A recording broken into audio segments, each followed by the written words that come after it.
Assalamualaikum. Hari ini 4 Agustus 2020. Dulunya tanggal ini spesial sekali buat aku. It's my day. Aku ini orang yang sangat interest sama yang namanya perayaan ulang tahun. Momen ulang tahun selalu aku tunggu. Sakral. Hampir nggak pernah aku ngelewatin momen ulang tahun dengan begitu aja.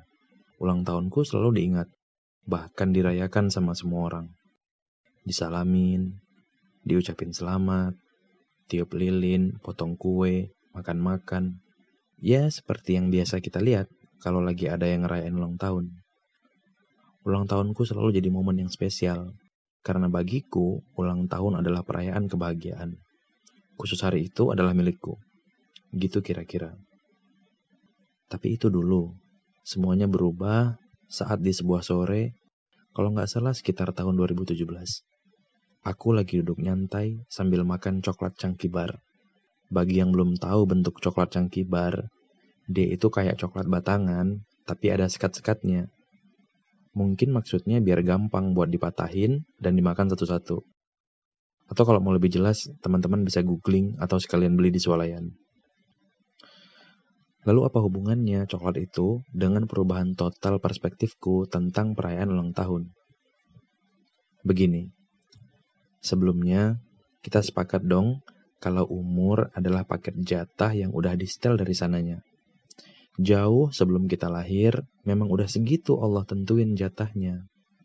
Nggak akan berlebih atau berkurang 1 detik pun. Di surat Al-A'raf ayat 34, Allah bilang, setiap orang udah ada batas waktunya masing-masing. Nggak akan mundur atau maju walaupun sesaat. Sama kayak coklat Chunky Bar tadi. Pas kita beli, emang dari sananya dibikin segitu. Makin dimakan, pasti makin habis. Bukan makin nambah atau nambah sendiri. Nah, umur bukan sesuatu yang Allah berikan tiap tahun. Umur bukan seperti hal yang dicicil pemberiannya. Jelasnya begini.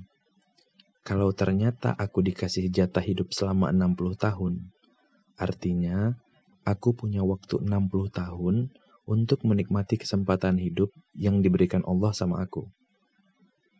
Setiap hari itulah yang aku gunakan dari lahir sampai hari ini. Hari-hari itulah yang aku gunakan untuk menikmati kasih sayang orang tua, tumbuh besar, belajar, berteman, bersahabat, bekerja, beribadah, apalagi menikah, bercinta, dan menikmati kebahagiaan bersama istri sekarang ini. Artinya setiap hari, setiap bulan, bahkan setiap tahun yang sebenarnya terjadi adalah berkurangnya jatah hidupku. Karena setiap harinya aku gunakan. Artinya semakin berkurang dong sisa waktu yang bisa aku gunakan untuk bersama orang-orang yang aku cintai. Itu kalau jatahku 60 tahun. Gimana kalau ternyata cuma setengahnya? Berlalunya umur, ini hal yang pasti kan? Nggak perlu keahlian khusus atau pencapaian apa-apa untuk ngabisin umur. Lalu apa yang harus aku rayain? Ini belum pakai dalil agama yang melarang kita untuk tasyabuh atau meniru-niru kebiasaan agama dan kepercayaan lain. Enggak, ini murni soal pemikiran yang sederhana. Aku dulu juga sempat mencari pembenaran bahwa perayaan ulang tahun itu merupakan wujud dari rasa syukur. Tapi kalau bersyukur, kenapa nggak setiap bangun tidur aja aku rayain? Tahu nggak, tidur itu secara teknis hampir sama dengan kematian. Allah yang bilang di potongan surat Az-Zumar ayat 42. Kurang lebih terjemahannya begini. Allah yang mengangkat roh seseorang ketika dia mati dan ketika dia tidur. Lalu apa yang selama ini aku rayain? Tawa dan kesenangan apa yang selama ini aku meriahkan? Selamat untuk apa yang selama bertahun-tahun aku ucapkan? Harusnya aku sedih, karena waktu untuk membahagiakan orang-orang yang aku cintai semakin berkurang. Harusnya aku menangisi diri sendiri, karena tentu kematianku semakin dekat. Tapi ya, aku gak bisa nyalah-nyalahin kalau teman-teman masih suka ngerayain. Karena emang sulit. Ngelawan arus kebiasaan orang banyak emang sulit, apalagi udah jadi tradisi. Pasti kurang pede lah ngejalaninnya. Nanti malah dianggap aneh sama teman-teman yang lain.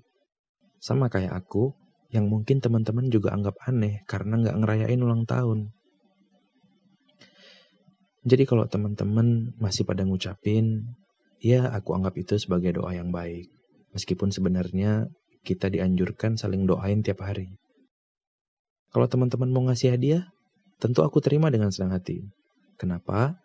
Karena Nabi SAW pernah bilang, sebagaimana yang diriwayatkan oleh Abu Hurairah radhiyallahu an, saling memberi hadiah bisa menambah kecintaan kita terhadap saudara kita. Gitu aja dulu ya. Maaf nih kepanjangan. Makasih loh udah ngedengerin. Semoga bermanfaat. Walhamdulillahi jazakumullahu khairan. Assalamualaikum warahmatullahi wabarakatuh.